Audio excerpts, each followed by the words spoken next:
Coming up this week on Ride the Lightning, the Tesla Motors unofficial podcast, we go through a number of miscellaneous Model 3 updates, including reservation count, battery providers, capital raising, and more.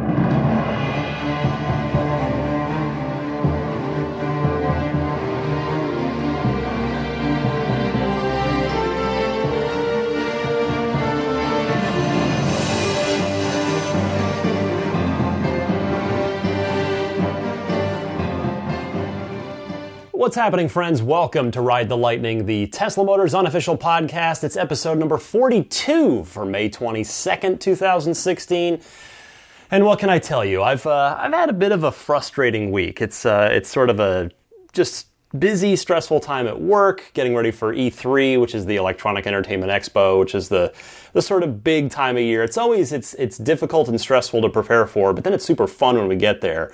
But I'll tell you, on the Tesla front, on the Model 3 front specifically, I have been frustrated lately because I'll tell you, I don't want to make this too personal. You're here for Tesla stuff, not for me. But maybe this applies to some of you. Maybe some people can relate to this. I don't know, but I just can't seem to get ahead financially with my Model 3 goal. I have just not been able to save for this car.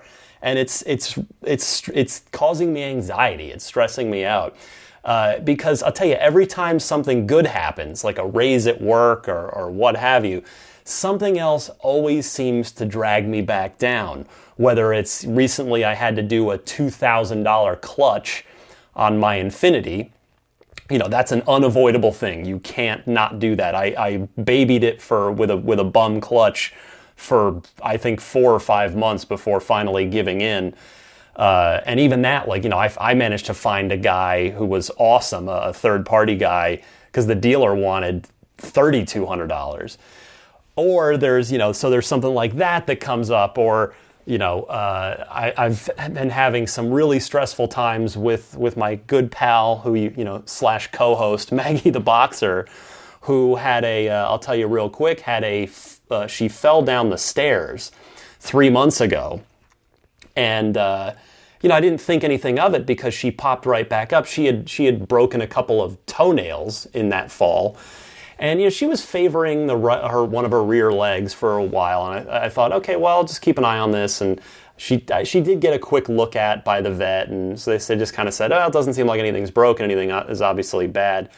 Then I go to, 3 months later, she's starting to drag the foot a little, so it's clearly getting a little worse. Take her in to a neurologist, a veterinary neurologist, and they're telling me, well, the short version is it could very well be a ruptured disc in her back, which is they wanted a $3,000 MRI and then a $7,000 potential back surgery from which she wouldn't recover. She would only be kept where she was, so it wouldn't get any worse. So I couldn't, I love this dog to pieces. This dog was with me during my divorce. This dog was like my rock, for the only thing that made me, that gave me comfort for years. And so, I would try to do anything for this dog, but man, just 10 grand, that plus, she's almost 10. She's got a heart condition. I don't want to put her under anesthesia twice, including for a big surgery. So I was referred to a veterinary physical therapist who I saw last weekend, and I almost broke down in tears with this woman because she told me after a thorough examination, look, I think this dog just has a sprained ACL in her knee. Then the problem seems to be at the knee. We can fix this. So that was a huge relief, but it's still, it's going to be cheaper than 10 grand, but it's, that we're in the middle of that now, and we're just getting started with some of the exercises and the rehab and stuff, and so that's been stressful. But then I'll tell you, even I've told you about how my wife, she's not actively against me in this, but I've told you before, I've sort of opened my heart a little about how she's very not on board with buying. She doesn't think anyone should ever spend more than the bare minimum possible on any car. So, I don't really get any encouragement in this Tesla dream of mine there. And even my father-in-law this week, who, he likes to rib me about Tesla stuff and just he's got kind of that sense of humor. And he's a great guy overall, but he's emailing me this week saying, "Oh, are you sure? Is it he saw a Tesla, he saw a Model S on a flatbed attached to a Tesla service truck out where he has a summer home, and he's thinking, do you really want to be buying one of these things? But at the beginning of the production when they haven't been able to scale up. What about the dealer, the service network, all this stuff, and it's I know he meaned well. He's not trying to bring me down, but it's just like, man, it's just I just can't. Maybe it's just been a tough week, but I just can't seem to get ahead.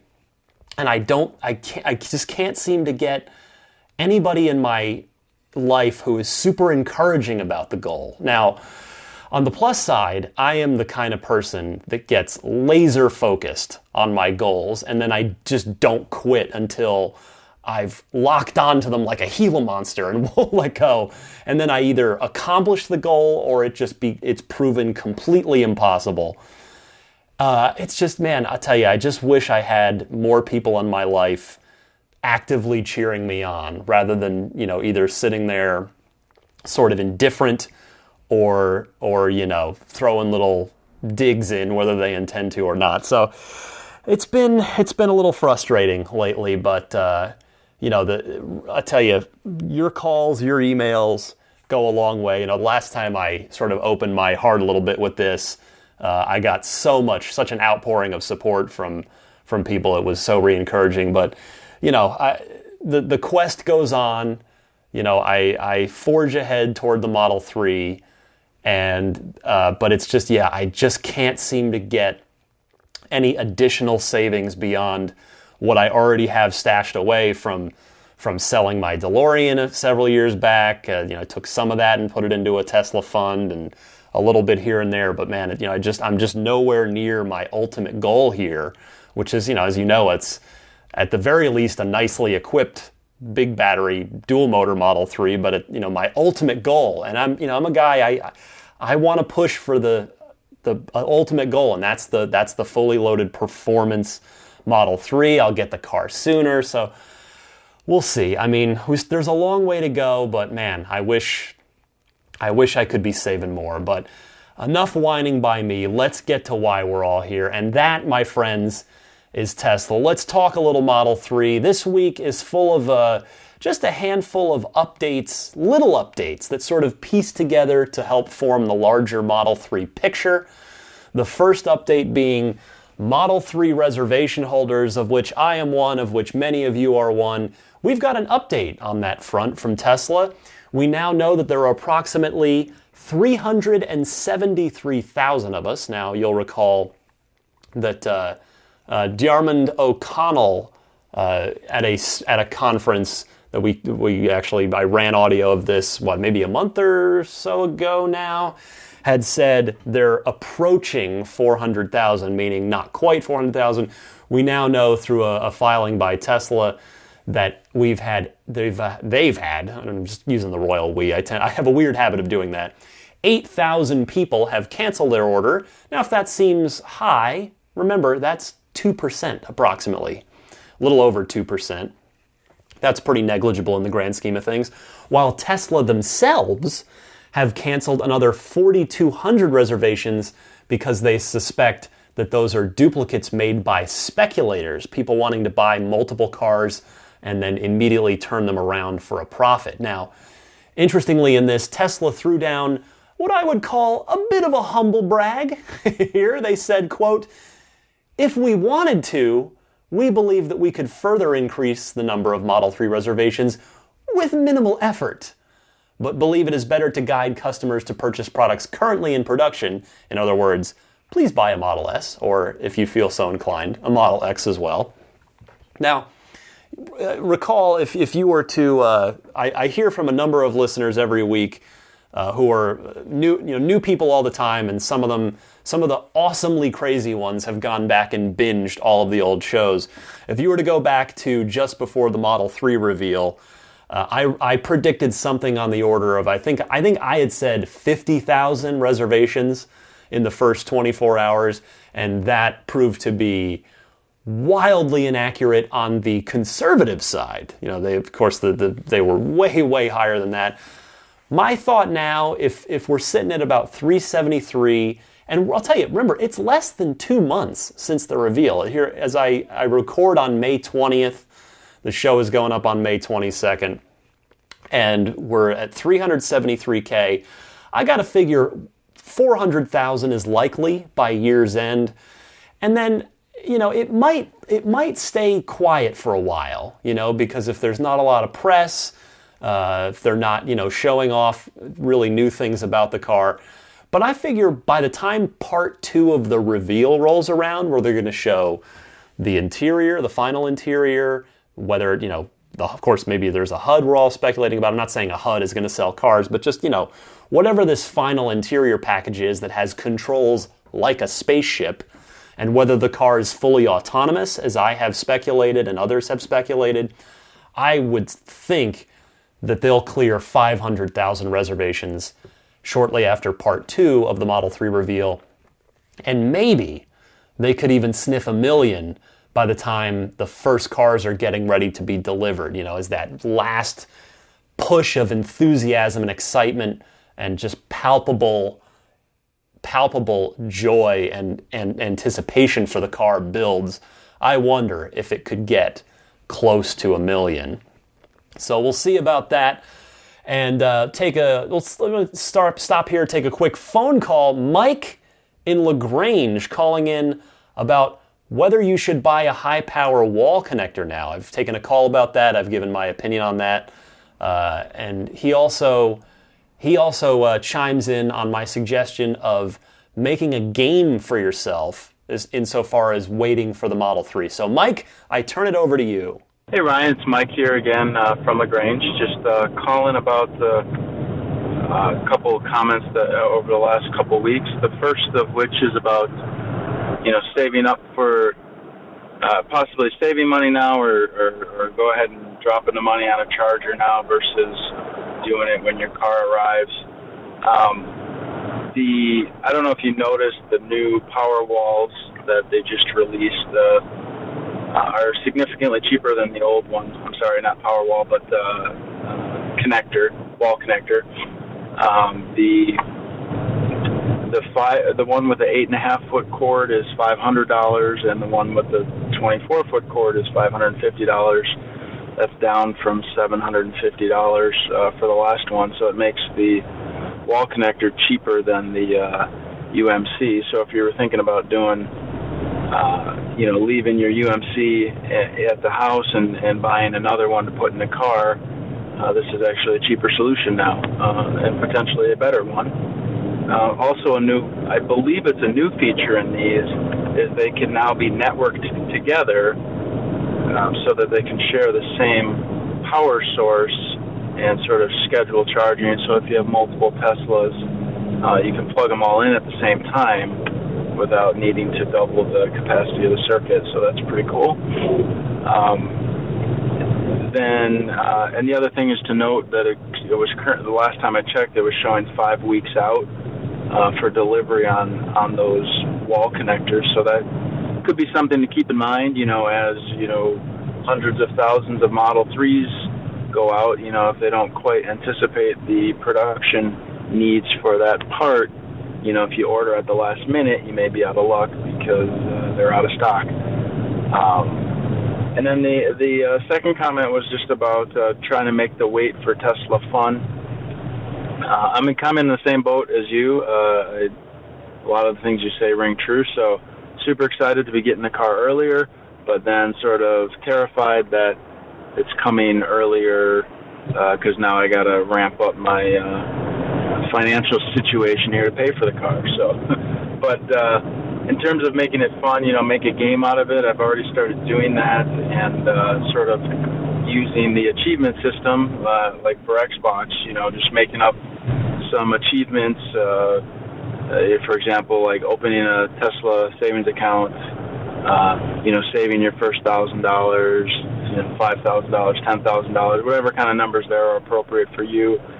And another achievement idea is the first time you put money in your savings account instead of doing something else, instead of buying that game or going to some sporting event or something. The first time you do that, put that in your Tesla account instead of spending money on it, another achievement. So anyways, Ryan, keep up the great work.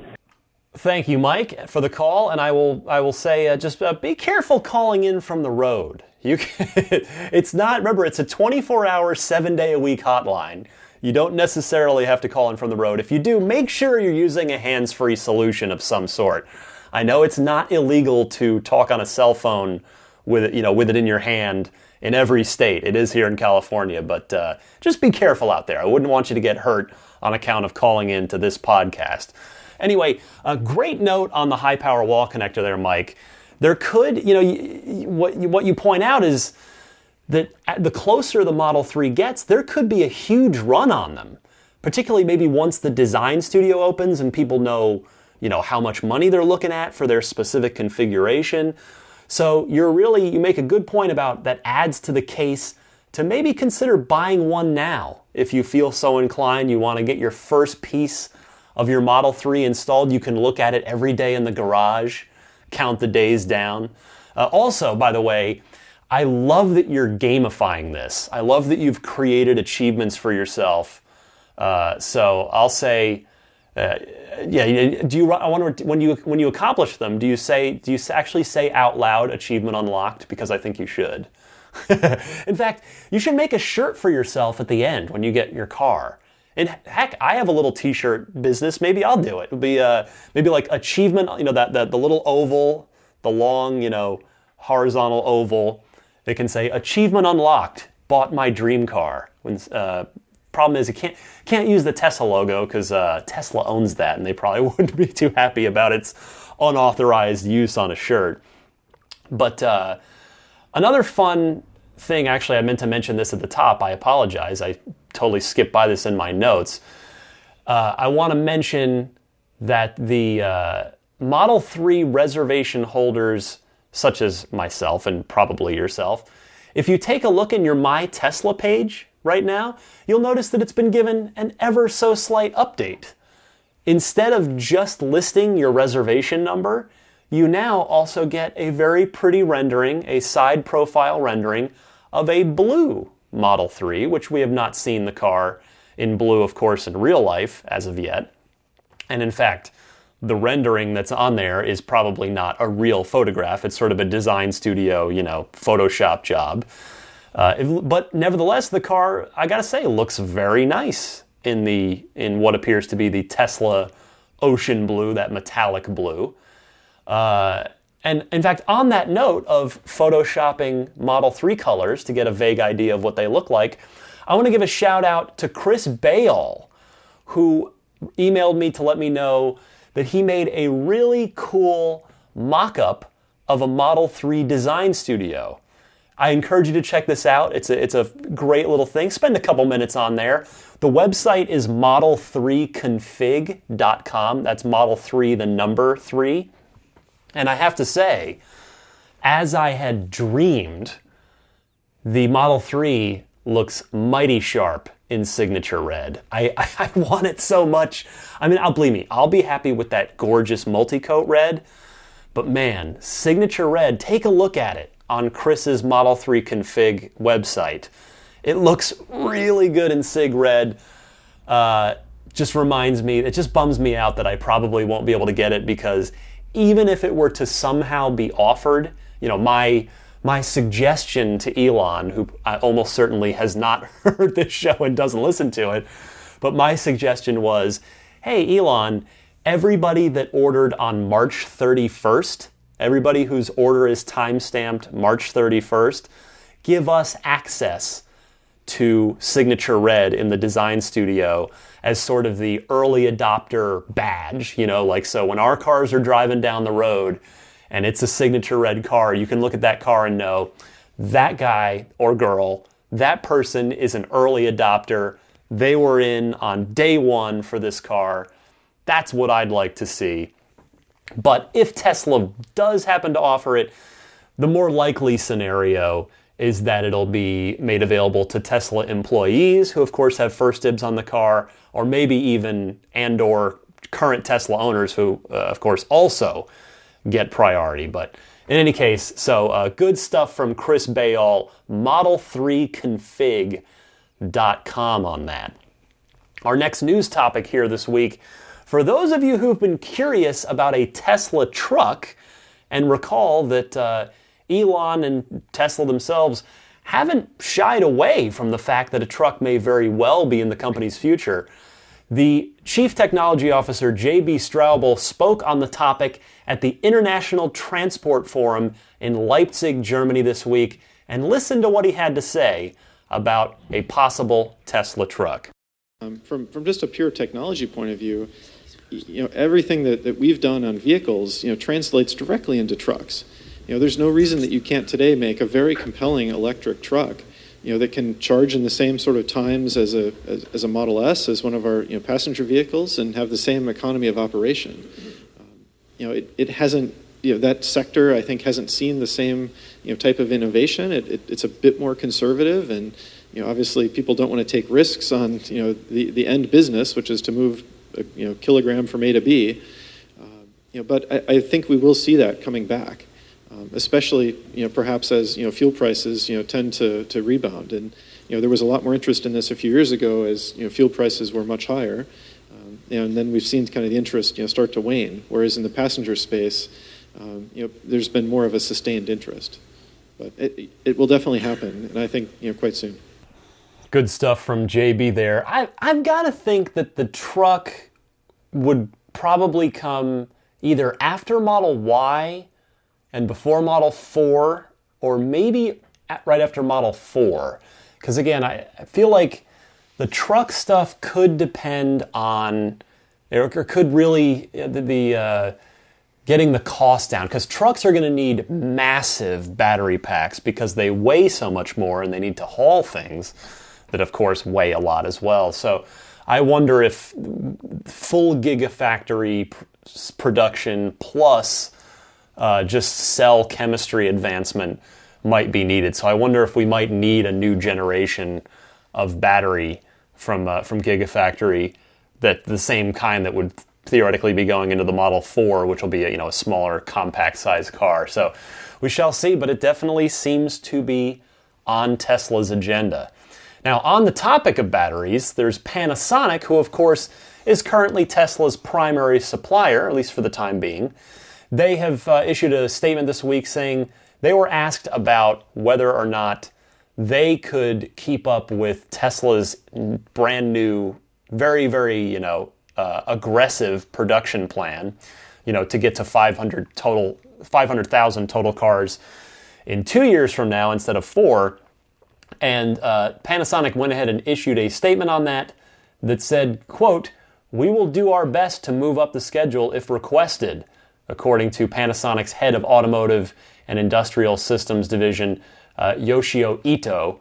He told reporters this during a briefing. He declined to comment on whether or not he thinks that Tesla's very optimistic production goals are achievable. He said, quote, "We just don't want to be a bottleneck," he said, which is probably a really polite way of saying we don't want to get caught with our pants down, because if we're not ready, Tesla's going to go somewhere else, and then we're going to have a huge contract, a huge partner that says, bye, see ya, we're hitting the road. So smart on Panasonic to be, very ready to be at Tesla's beck and call for whatever battery demands that they might have. On a similar note, this by the way comes on the heels of, I don't know if these things might be related in some way, but this comes on the heels of Tesla approaching LG Chem, Samsung SDI, and SK Innovation as part of its strategy to diversify its battery sourcing channels beyond Panasonic, according to, that is a quote from the Korea Times. Follow-up quote, "Tesla executives recently visited key research centers at LG Chem, Samsung SDI, and SK Innovation, holding work-level meetings with all of them." Again, smart on Tesla's part. They don't want to see Model X style mistakes repeated where a supplier couldn't come through and so they were left with a delayed production situation. So this is basically not only their insurance policy in case anything were to go wrong with Panasonic, but it's also probably just smart business on Tesla's part to, you maybe want to flirt with a couple of other companies to let the company you're in business know that, hey, I'm still desirable. You better work hard to keep my interest and attention. Let's go now to Richard from up in Ontario, who lives in a condo and is having some difficulties trying to get his Model 3 charging situation resolved, hot on the heels of our last call about the high power wall connector. So, Richard, I turn it over to you. Hi, Ryan. It's Richard Ouellette calling from Brampton, Ontario, Canada. Listen, I've got a question. I bought one of the Model 3s. I live in a condo, and I'm trying to get the condo on board with the charging station, but they're telling me that this charging station has to be run to my second. I have the second level underground parking, so I have to run the electrical from the first floor down to my floor. I have to pay for consent to use their wall because I don't own the wall in the parking spot, and then I got to pay $2,000 for a meter, $3,500 for the charger, and about $6,000 for the wiring. And I'm wondering if anybody else is having this same problem with condominiums. I'd really like to hear people's feedback on that. Thank you. And I love your show. Thanks. Richard, that is a tough situation that you find yourself in. So what I will do for you is first invite others to call in and see if anybody has any tips to help you out. But for my 2 cents, what I can suggest to you is to head on over to, again, the wonderful website, the TeslaMotorsClub.com forums, and I would suggest visiting both your regional section. There is a Canada regional section on there for sort of Canadian questions, community, and etc. You could go post a question in there about this to see if anybody in your region has had any, specific experience with building managers in your area in Ontario, or electricians that they might be able to help, that they can point them your way to. Maybe you can use them to help convince your building management. Or, I would also recommend checking out the Charging Standards and Infrastructure subforum on the Tesla Motors Club website. You may find a thread already there about your a similar situation, or you could of course make a post there, make a new thread, and see if you can get any help from the folks there about any advice they may have to help you with your situation. But I just want to say I hope that you'll have some sort of positive recourse for this, short of actually moving, because that's of course the ultimate recourse, is to move, to just not live there anymore. But of course, moving is one of the most painful, difficult things, at least most life-altering and life-disrupting things you can do. So certainly not an ideal scenario that you find yourself in. I hope you're able to negotiate a steady and agreeable way out of it. Now, if you've noticed a common theme in the news this week, which is Tesla getting all of its ducks in a row to prepare for Model 3 manufacturing, then I would say that you've got a keen eye. That is sort of the theme of this week's show. And on that note, here's one more big piece of the puzzle.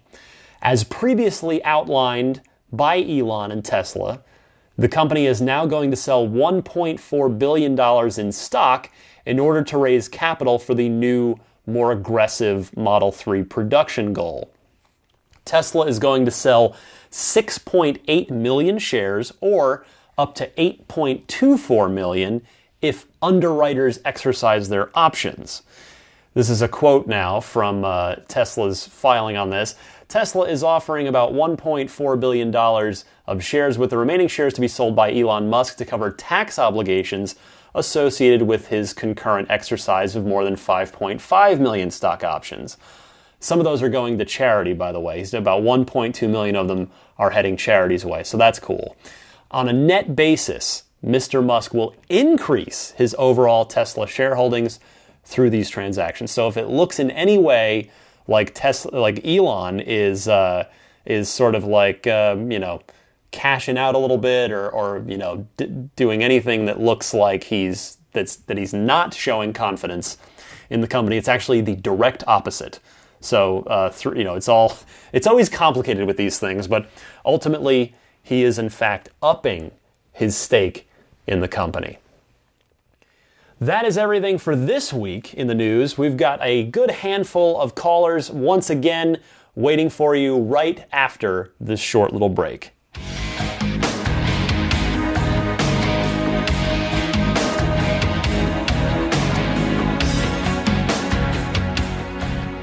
Welcome to the Ride the Lightning hotline, your chance to call in, be heard on the show, participate, interact with your fellow Tesla community members, chime in with topics, etc. And in fact, on that note, I remind you that if you've got a question, a comment, or a discussion topic for the podcast, you can call the hotline anytime. It's a toll-free number. You can call it or Skype it, and it is 1-888-989-8752. That's 1-888-989-TSLA. And if you know somebody special with an upcoming birthday, anniversary, graduation, or some other special occasion, you can give them a unique gift of recorded voices from friends and family telling them why they're special. The recordings can be podcasted or put onto a keepsake. Visit lifeonrecord.com to learn more. First up this week is Tom out in Raleigh, North Carolina, who has a question about EV road taxes as well as the Model Y. Tom, go ahead. Hey, this is Tom from Raleigh, North Carolina.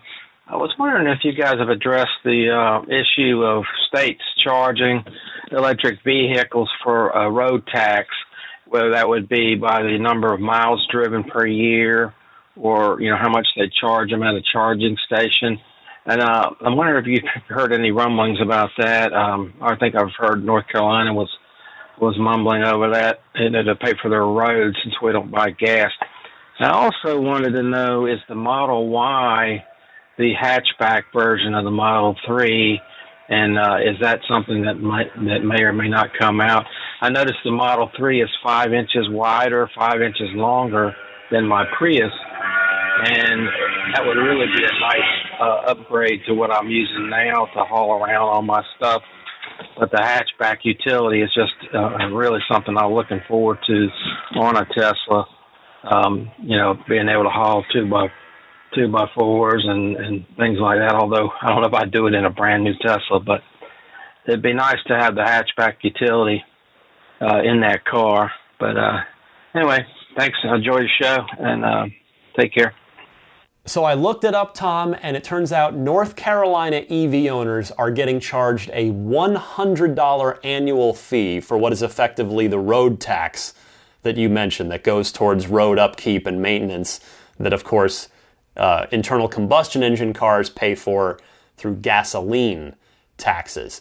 Now, as for Model Y, Elon has stated that car is the SUV/crossover vehicle, basically the mini Model X, so not quite a Model 3 hatchback. But remember, the Model 3 sedan's trunk opening may be getting a bit bigger, according to those tweets that Elon made after the March 31st reveal event, when one of the things that people were very concerned about was the lack of a hatchback, because everybody loves that on the S, they love the utility of it, but and Elon said that they were looking into the trunk situation. In fact, as you recall, he replied to multiple people about that very same thing, which to me indicated that he's very much taken it to heart and is taking it seriously and is doing something about it. Now, again, I wouldn't expect the car to magically become a hatchback because of that large glass design, that piece of glass that goes from the,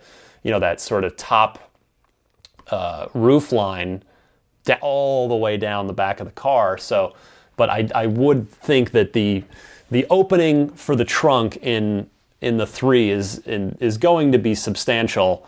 Is it going to be a hatchback? No, but just keep your eye on it. So it might not. It might suit your needs at the end of the day. Just we'll have to wait probably for part 2 of the reveal to get an ultimate answer there. Next up, Mike in Charlottesville, Virginia, lives in a state where front license plates are required, as do I, and he has a really, really good question about that I hadn't thought about before. Mike, take it away. Hey, Ryan, this is Mike Goldstein from Charlottesville, Virginia. Now, my one concern is that I live in a state where front license plates are required for the car. So with that being said, the aerodynamics of the Model 3, will that cut into aerodynamics of the vehicle? Will the front license plate make the range worse? That's really my only question. Keep doing good work. I appreciate everything, and good work. Wow, that is a fantastic question, Mike. I love that question. I hadn't even thought of that. You know, the whole thing, that sort of blunted nose of the 3 has been, you know, somewhat controversial in the amongst Model 3 reservation owners in the Tesla community.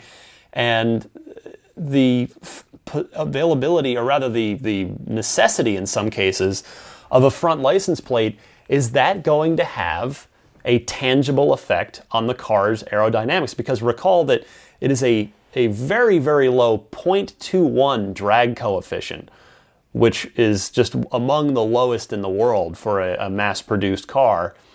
Now, I didn't think this was a question that Tesla PR could answer for me.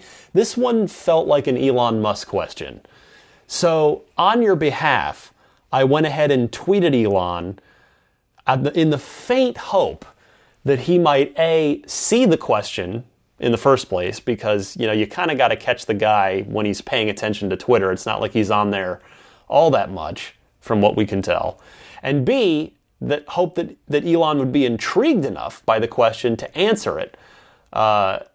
I would think, unfortunately, by the way, I am as yet unsuccessful with that, which I expected. But, you know, you never know. You don't know unless you try, right? You have to try, put it out there.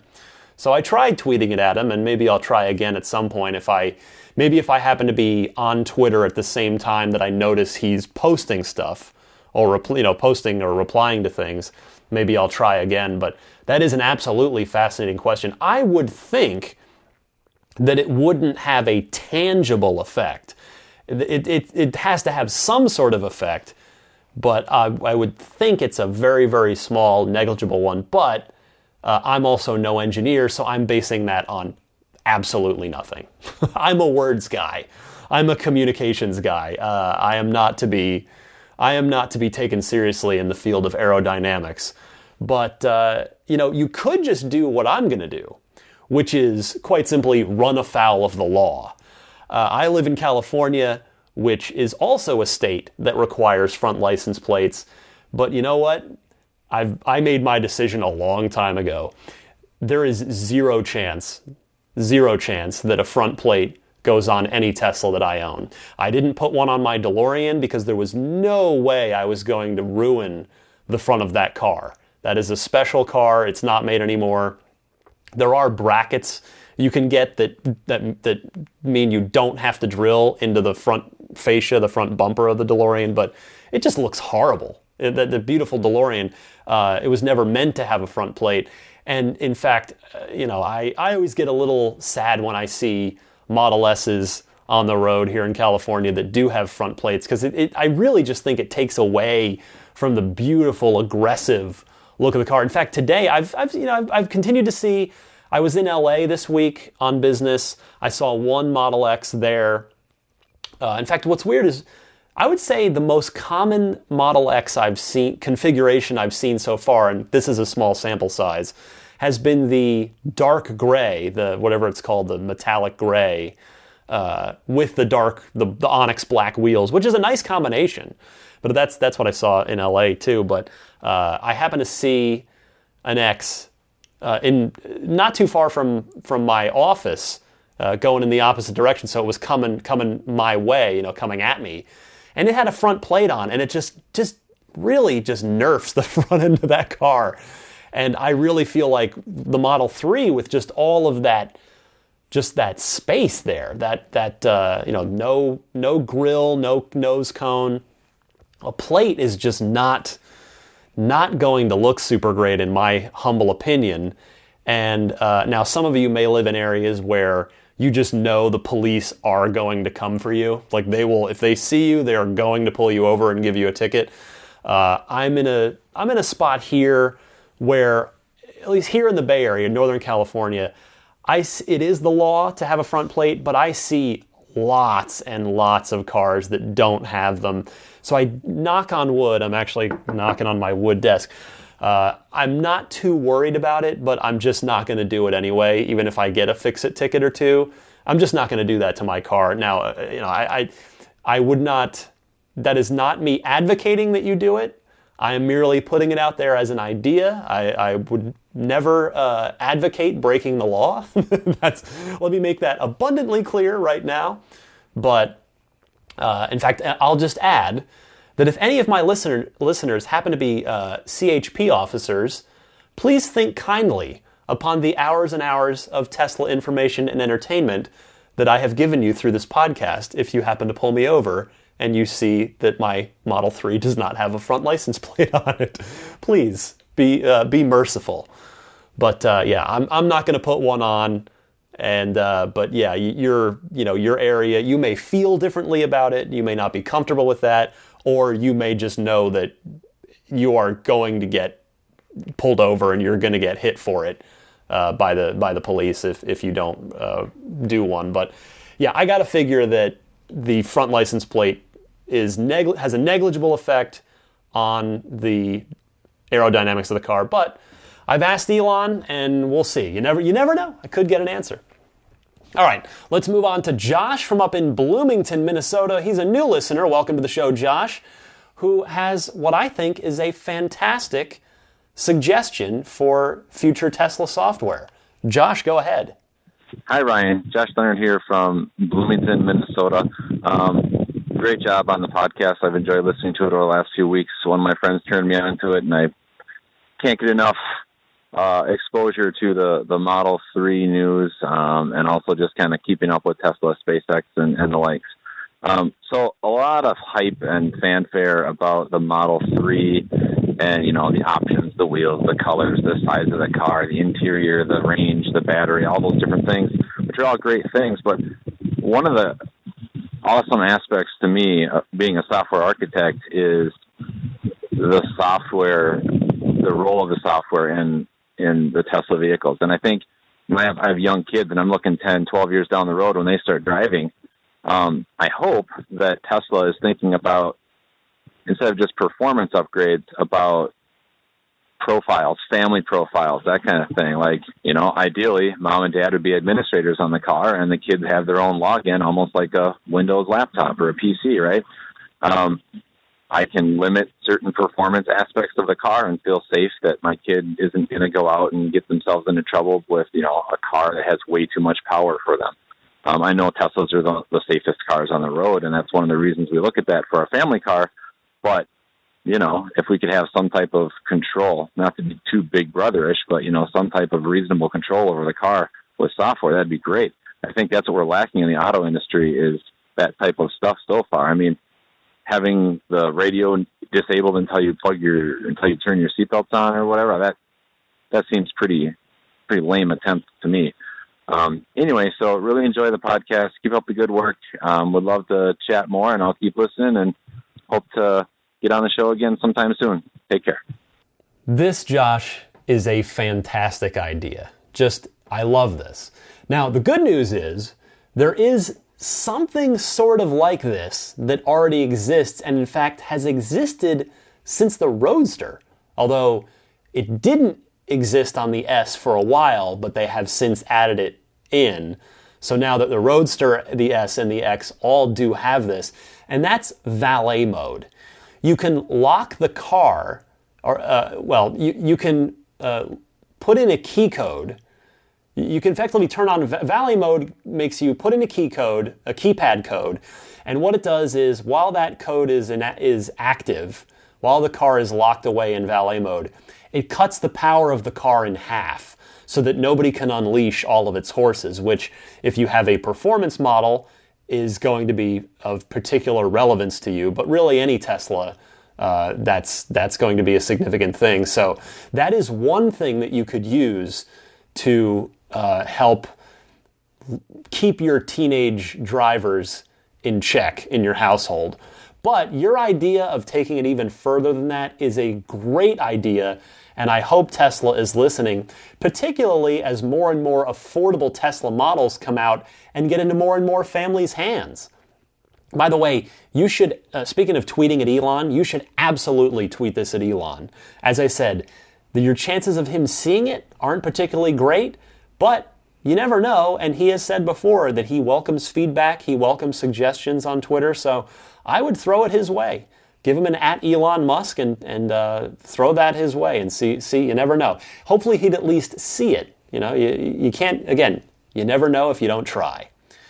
Next up is Seth from Washington, wondering, he's got a cool idea of his own, so I wanted to let him throw it out there. Seth, take it away. Hi, my name is Seth from Pasco, Washington. Just started listening right after reserving my Model 3 when the announcement was made. This is my thought. So Tesla is now software restricting some of the batteries on the new model, on the Model S. What if they did the same thing with Model 3, but done a little differently? Instead of a one-time fee, what if you could pay for, say, like vacation mode for like $100 for a week and get access to supercharging and full capacity of the battery while you're on a road trip or on vacation, something like that, rather than pay, $3,000 to unlock an extra 5 or 10 kilowatts or whatever. I figure this could open a new or another revenue stream for Tesla and let people not worry about range anxiety sort of things when they're on a longer trip. Anyway, I'd love to hear your comments on that, and thanks for doing a great podcast. I'll tell you what, this is why that I feel this podcast has continued to get better as it's gotten bigger, as I've been lucky to get more and more listeners. It's because more and more of you listen, so there are more and more of you smart people out there, and more of you call in with awesome ideas, like the last two callers, Seth and Josh. This is a fantastic idea, Seth, because not only is it a potential new revenue stream for Tesla, as you suggest, but it's something that no other automaker can do because, of course, the way that every other car is made. But it also serves the same purpose as the free autopilot trial that they're running right now. It lets people live with the features that they're trying out, and thus makes them more likely to go ahead and get used to it and love having it, and thus pay for the permanent unlock. How about this? Just as an example, maybe you bought a performance car, but you didn't spring for ludicrous.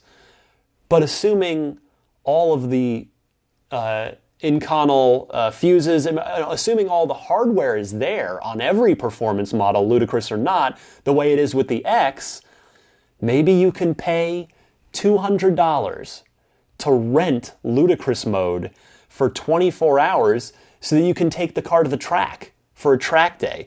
How awesome would that be? That would be cool. That would be super cool. So, Seth, I love that. Fantastic stuff. Finally, in the hotline this week, let's go to Pete from Carmel, Indiana, who wanted to check in on Tesla's competitors and just in general where everybody else stands in the I don't want to call it an EV race because it's kind of a one company race, but in the Elon's goal to EVify the automotive world. So Pete, the floor is yours. Hello, this is Pete from Carmel, Indiana. I was just curious about the competitors that are popping up in the same space as Tesla. I understand there's a company called Faraday, which apparently either has built or is building a large plant, also in Nevada, and another company called Li Echo, I believe, and they're both companies that are apparently funded by some Chinese billionaires. I'm not sure if the Chinese government is involved at all, but there clearly seems to be a push to compete in the same space as Tesla. So I'd be interested to hear your opinion on that topic and what kind of insider information you may have. And on that same note, I'd also wonder, where are the other major car companies like BMW, Mercedes, Audi, etc.? How far along are they in their ability to compete with Tesla? I suspect they're pretty far behind, given the fact that Tesla started from scratch. They're not having to retool.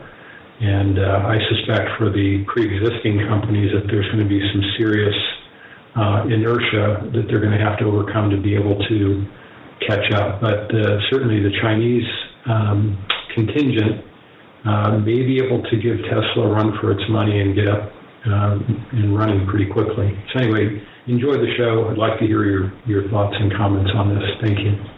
All right, Pete, let's roll through here. So Faraday is, for the time being, I don't want to get too down here, but for the time being, Faraday is vaporware. They seem to employ a lot of ex-Tesla folks. In fact, they just hired an ex-Tesla VP of something or other as their like head of general counsel. So they've got some ex-Tesla folks on their team, but their CES show back in January was not a good one. You know, that's not a death sentence by any means. And look how many false starts and how many bumps in the road Tesla hit on their way to getting a car on the road. Just the Roadster that they didn't, that they didn't even build, a car that they had help on from Lotus, who of course built the gliders, and then, the additional challenges that they faced in finally building their own car with the Model S. But it just says, but what Faraday's CES showing does indicate is that they still have a very long road ahead of them. We all hope for more. The more good EV options, the better. Because even if you're a Tesla superfan, the competition will only drive Tesla to be better. Competition is always good. It's the same thing in the video game world.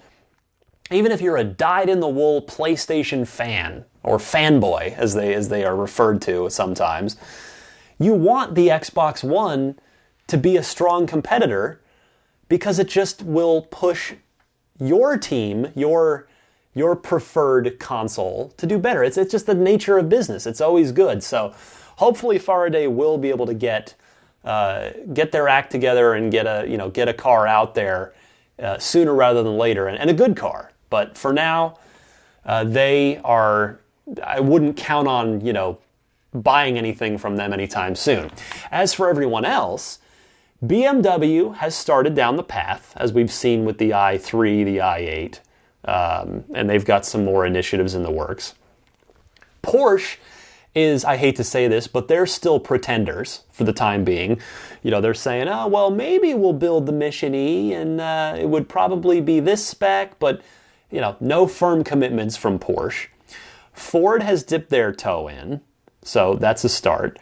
And then, of course, Chevrolet has the Bolt. They are the only other company that is, at least in some capacity, along with Nissan and the Leaf. I, of course, can't leave them out. Chevy and Nissan are the only other two companies right now that are firmly committed to trying to build a good mass market electric vehicle.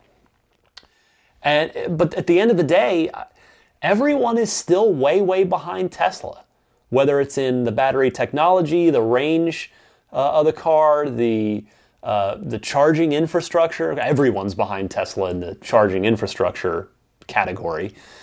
And again, this brings me back to my theory that I talked about on episode 1, my theory about where ludicrous mode really came from. Now, maybe you think this is just me, you think that I'm really reaching here, that this is a total stretch, but hear me out if you didn't hear episode 1.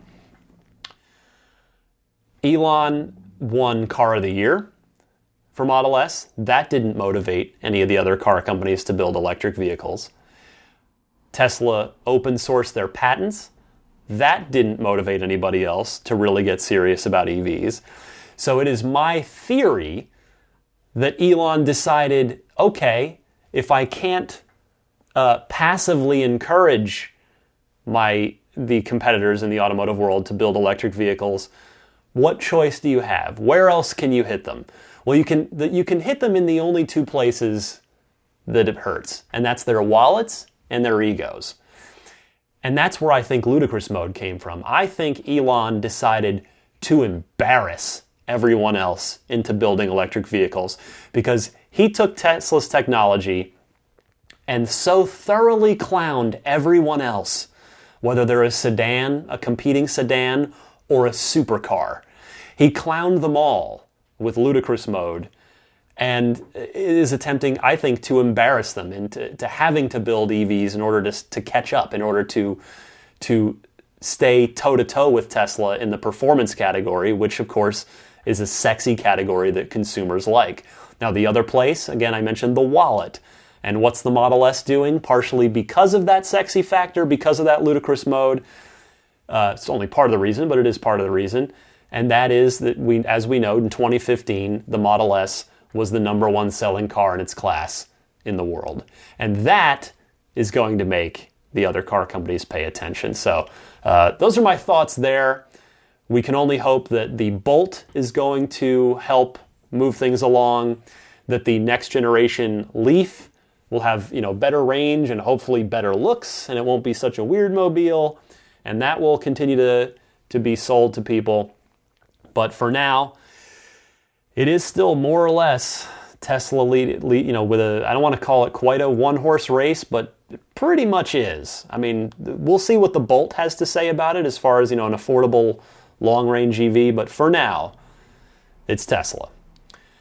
All right, that's the end of the mailbag for this week again. If you want to participate, you got a question, comment, discussion topic, the toll-free number to call or Skype is 1-888-989-8752, and I'll be right back after this to wrap things up.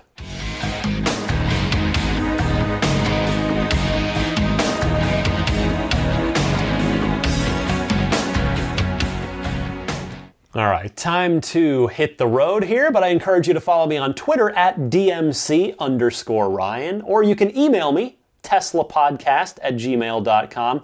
If you're a video gamer, I'm on IGN.com by day. You can see what I'm up to there. I've usually got my finger in a number of different pies.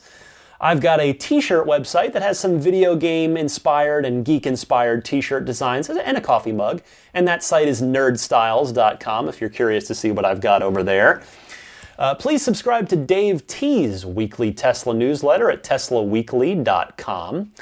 Teslarati.com is a fantastic community site run by the Tesla community that's covering all Tesla news. I visit it daily. It is a great site. Gene and the community, the crew there, just do a great job of staying on top of Tesla news and keeping you up to date on the world of Tesla. Google Play Music. So if you are an Android person and you want to listen to the podcast that way, that is a new way you can get the show. The show is now on the Google Play Music podcasts section, which launched recently. There was a slight problem with last week's episode where, for some reason that I have no idea why, it was showing up as a 6-minute file. I emailed Google support and they fixed it very quickly. Within 24 hours it was fixed. So you can go to the Google Play Music podcast section if you're an Android person and subscribe to the show over there. But of course, most of you get it, I think, either on iTunes or just the RSS feed. And in your Tesla as well, via TuneIn. Go to the TuneIn website, search for Tesla Podcast or Ride the Lightning Tesla. You'll find this show. You can follow it there, and then it'll be in your favorites when you return to your car, into your Tesla. So that brings me to the end of episode number 42 for May 22nd, 2016. Again, my name is Ryan McCaffrey. I thank you all, so much. I just have so much fun doing this every week. Can't believe closing in on that 1-year anniversary already. Episode, technically, I guess 51 would be the 1-year anniversary because I've only missed 1 week so far when I took 1 week off over the holidays. But boy, yeah, it's coming up quick. It's been a blast. It's only getting better as, again, more and more participation from you guys and the Tesla news. Just it's not even a drip faucet. It is a fire hose, seemingly, every week. So there's always fun stuff to talk about. Thanks so much for joining me. I genuinely, just truly appreciate you and that anybody who takes the time to listen to this. Again, your time is so valuable. I thank you for lending me an hour of it or so each and every week. And I'll see you all again next week. Happy EV motoring.